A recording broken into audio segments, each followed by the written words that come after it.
అన్ని మాసాలలో కంటే కార్తీక మాసం ఎంతో విశేషమైనది, ప్రాధాన్యమైనది. శివకేశవులు ఇద్దరు ఈ నెలలో పూజించబడతారు. వారి యొక్క ఆశీర్వాదం ప్రతి ఒక్కరికి ఉంటుంది. కార్తీక మాసం నెల రోజులు నదీ స్నానాలు చేయడం, దీపాలు వెలిగించడం ఆనవాయితీ.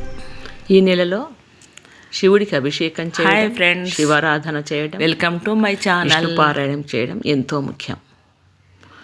ఈ నెలలో చాలామంది నదీ స్నానాలు చేసి శివకేశవులను పూజించి దీపాలు వదులుతారు. పూర్వం కృష్ణానదీ తీరాన ఒక గ్రామం ఉండేది. ఆ గ్రామంలో ఒక రజక ఫ్యామిలీ ఉండేది. వారికి 4 కొడుకులు, 4 కోడళ్ళు ఉండేవాళ్ళు. అత్తగారు గయ్యాళి స్వభావం కలది, దురుసు స్వభావం.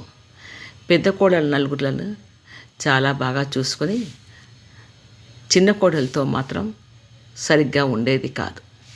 చిన్న కోడలు సౌందర్యవతి.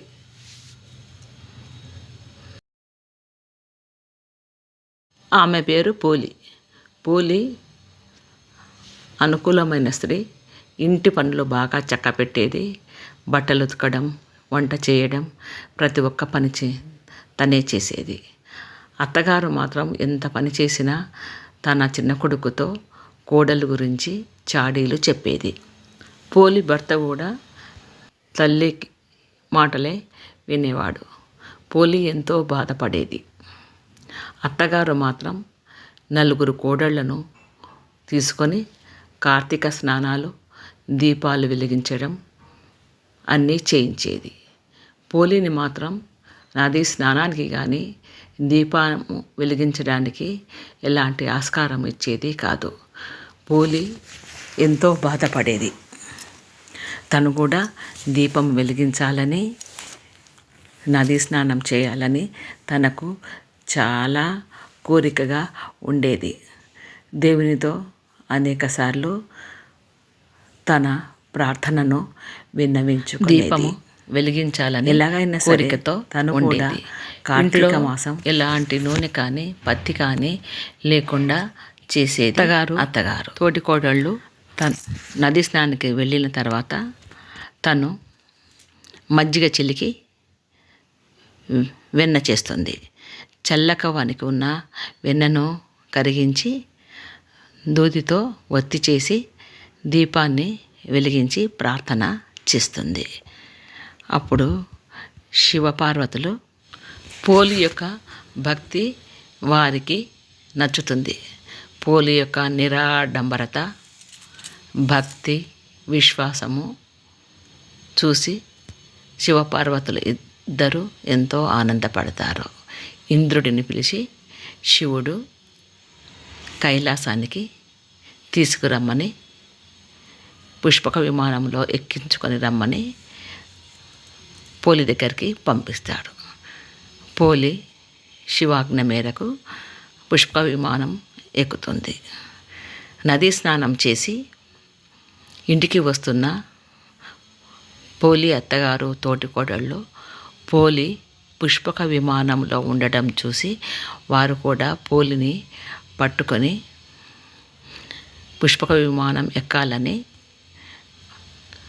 పుష్పక విమానానికి వేలాడుతారు. కానీ ఇంద్రుడు మాత్రము వారిని ఎక్కించుకోవటానికి ఇష్టపడరు. పోలి గుణవతి కాబట్టి వారి యొక్క అత్తగారిని, తోటి కోడళ్లను క్షమించమని ప్రాధేయపడుతుంది.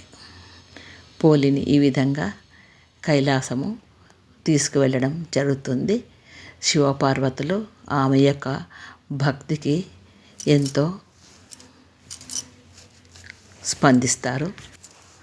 శివపార్వతుల ఆశీర్వాదం పోలికి దొరుకుతుంది. ఈ కథ వలన మనం తెలుసుకోవాల్సింది, ఆడంబరాలు అధికము కావాల్సింది కాదు. దేవుణ్ణి మెప్పించాలి అంటే దేవునికి దగ్గర కావాలి అంటే మన లోపల నమ్మకము, భక్తి దేవుడిపైన ఎక్కువగా ఉండాలి. అప్పుడే మనము దేవుని యొక్క అనుగ్రహం పొంది మోక్షము పొందుతామని తెలుస్తుంది. పోలి ఘనత చాలా గొప్పది.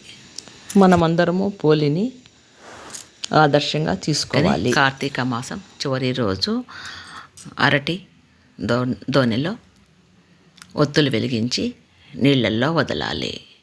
కార్తీక దామోదర, గయా దామోదర, ఆత్మ దామోదర, లింగ దామోదర, మోక్ష దామోదర, కృత్తికా మహాలక్ష్మి అని ప్రార్థించాలి. పోలికి ఎలాంటి ఆశీర్వాదాన్ని దేవతల నుంచి లభించిందో అలాంటి మోక్షం కూడా మనకు రావాలని ఈ సందర్భంగా తెలియజేస్తుంది. కార్తీక మాసానికి జై దామోదర, జై దామోదర.